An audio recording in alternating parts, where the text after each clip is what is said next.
حضرت غازی عباس علمدار علیہ السلام کی فضیلت کے لیے وہ دعا کافی ہے جسے امام جعفر صادق علیہ السلام نے جناب عباس علیہ السلام کی زیارت کے موقع پر اذن دخول میں پڑھی ہے، جس کے الفاظ یہ ہیں: اے فرزند امیر المومنین، خدا اس کے مقرب فرشتوں، رسولوں، صالح بندوں، تمام شہداء و صدیقین کے پاک و پاکیزہ سلام ہر صبح و شام آپ پر ہوں۔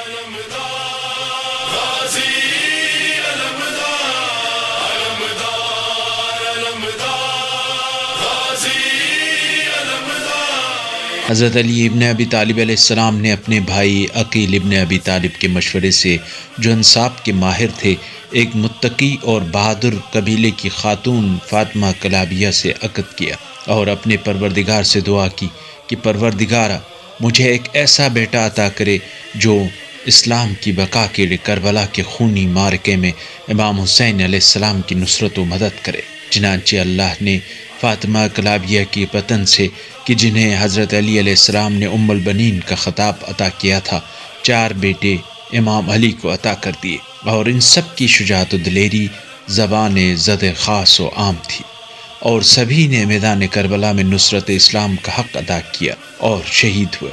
لیکن عباس علیہ السلام ان سب میں ممتاز اور نمایاں تھے، کیونکہ خود حضرت علی علیہ السلام نے ان کی ایک خاص نہج پر پرورش کی تھی۔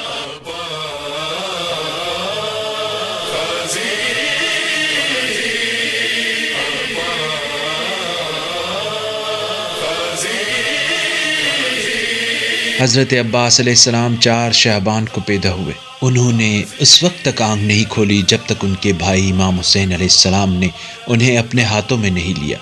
بچپن ہی سے انہیں امام حسین علیہ السلام کے ساتھ بہت محبت تھی۔ حضرت علی علیہ السلام نے ان کا نام عباس رکھا۔ روایت میں ہے کہ حضرت عباس علیہ السلام کی پیدائش کا مقصد ہی امام حسین علیہ السلام کی مدد اور نصرت تھا، اور اہل بیت علیہ السلام کو شروع سے واقعہ کربلا اور اس میں حضرت عباس علیہ السلام کے کردار کا علم تھا۔ حضرت علی علیہ السلام نے ان کی تربیت و پرورش کی تھی۔ حضرت علی علیہ السلام سے انہوں نے فن سپاہ گری، جنگی علوم، معنوی کمالات، مروجہ اسلامی علوم و معارف، خصوصاً علم فقہ حاصل کیے۔ 14 سال کی معمولی عمر تک وہ ثانی حیدر کہلانے لگے۔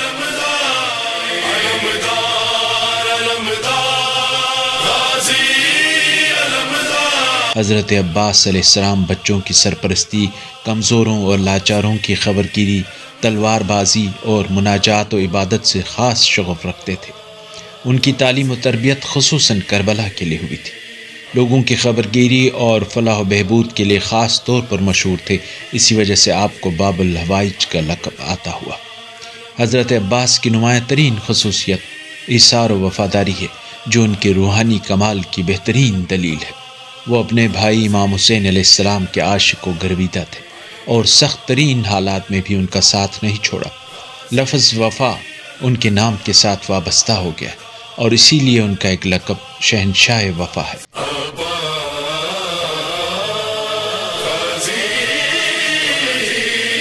جنگ صفین میں حضرت عباس علیہ السلام نے حضرت علی علیہ السلام کا لباس پہنا اور بالکل اپنے والد علی علیہ السلام کی طرح زبردست جنگ کی، حتیٰ کہ لوگوں نے ان کو علی ہی سمجھا۔ جب علی علیہ السلام بھی میدان میں داخل ہوئے تو لوگ ششدر رہ گئے۔ اس موقع پر علی علیہ السلام نے اپنے بیٹے عباس کا تعارف کراتے ہوئے کہا کہ یہ عباس ہیں اور یہ بنو ہاشم کے چاند ہیں۔ اسی وجہ سے حضرت عباس علیہ السلام کو قمر بنی ہاشم کہا جاتا ہے۔ زو وہ شیشے میں کہاں جو الماس میں ہے، سارے عالم کی وفا حضرت عباس میں ہے۔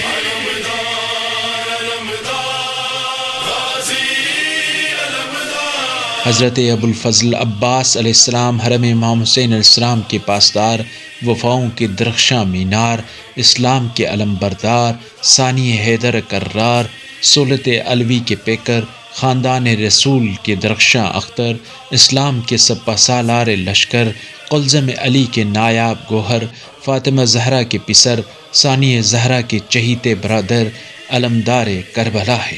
کسی کے قلم میں اتنی طاقت کہاں کہ طیار عرش معرفت اطلس شجاعان عرب کے بارے میں خامہ فرسائی کر سکے، یا ان کی فضیلت میں اپنے لبوں کو وا کر سکے۔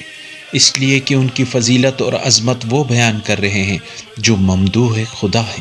امام زین العابدین علیہ السلام فرماتے ہیں، خداوند عالم کے نزدیک عباس کی وہ منزلت ہے کہ تمام شہداء قیامت کے دن رشک کریں گے۔ آپ کو قمر بنی ہاشم اس لیے کہا جاتا ہے کہ آپ بہت حسین اور جمیل تھے۔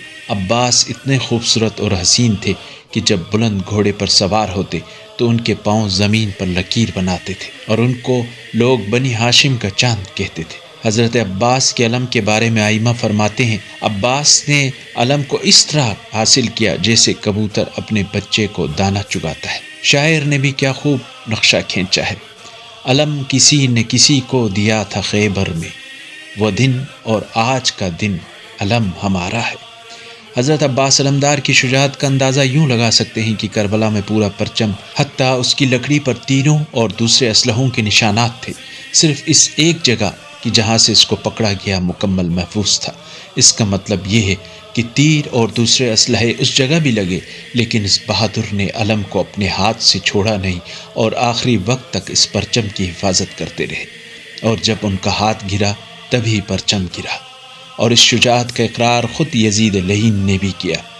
اس عظیم ہستی نے 10ویں محرم کو قربانی اور فداکاری کی عظیم اور بے نظیر تاریخ رقم کی، اور جب تک زندہ تھے امام حسین علیہ السلام پر کسی قسم کی آنچ نہ آنے دی، اور دشمن ترچھی آنکھ سے بھی حضرت امام حسین علیہ السلام کے خیموں کی طرف دیکھنے کی جرأت نہ کر سکا۔ باب الحوائج کا روزہ آج مرجع خلائق بنا ہوا ہے، جہاں لوگ اپنی تمنائیں لے کر حاضری دیتے ہیں اور مرادوں سے جھولیاں بھر بھر کر واپس لوٹتے ہیں۔ آسماں والوں سے پوچھو مرتبہ عباس کا، نام لیتے ہیں ادب سے انبیاء عباس کا، پوری ہو جاتی ہے ہاتھ اٹھنے سے پہلے ہر مراد، مانگ لو دے کر خدا کو واسطہ عباس کا۔ اللہم صلی علی محمد وآل محمد۔